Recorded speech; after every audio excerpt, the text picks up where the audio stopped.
nose, Pinocchio. Geppetto was a carpenter. He had no family and was very lonely. He decided to make himself a wooden puppet boy and pretend that it was his son.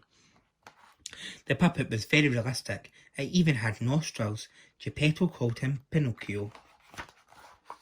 Geppetto talked to Pinocchio all the time, but Pinocchio couldn't talk back. Geppetto got some very strange looks when people saw them out together. Then one day, a kind-hearted fairy waved her wand and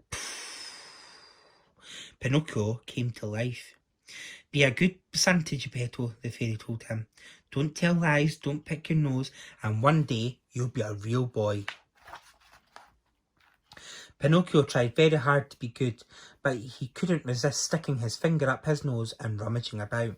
He pulled out little wooden bogies and flicked them across the floor. Geppetto slipped on them and fell with a bump. "Pinocchio!" he shouted.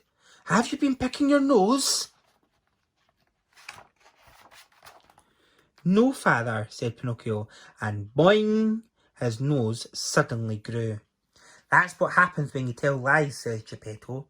"Pinocchio, have you been picking your nose?" asked Geppetto again. Yes, father," said Pinocchio, and his nose shrank back to normal.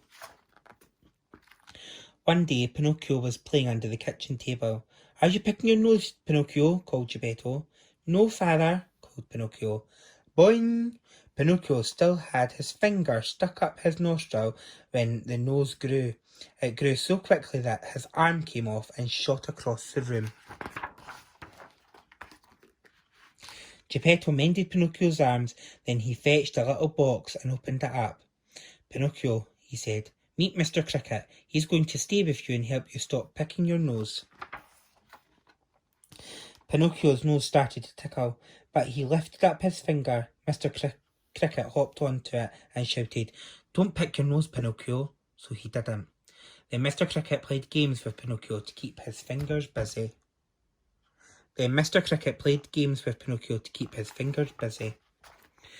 But one day, Mr. Cricket jumped onto Pinocchio's finger just too late, and he got shoved right up his nose. "Get me out," he cried. "How?" asked Pinocchio. "Blow your nose into a tissue," said Mr. Cricket. So Pinocchio blew his nose, and pop, pop, out came Mr. Cricket. "I'm so sorry, Mr. Cricket," said Pinocchio. "I promise I'll try not to pick my nose anymore. Blowing it is much more fun." The fairy had been watching and was so pleased with Pinocchio that she turned him into a real boy. And from that day, Pinocchio never ever picked his nose again. The end.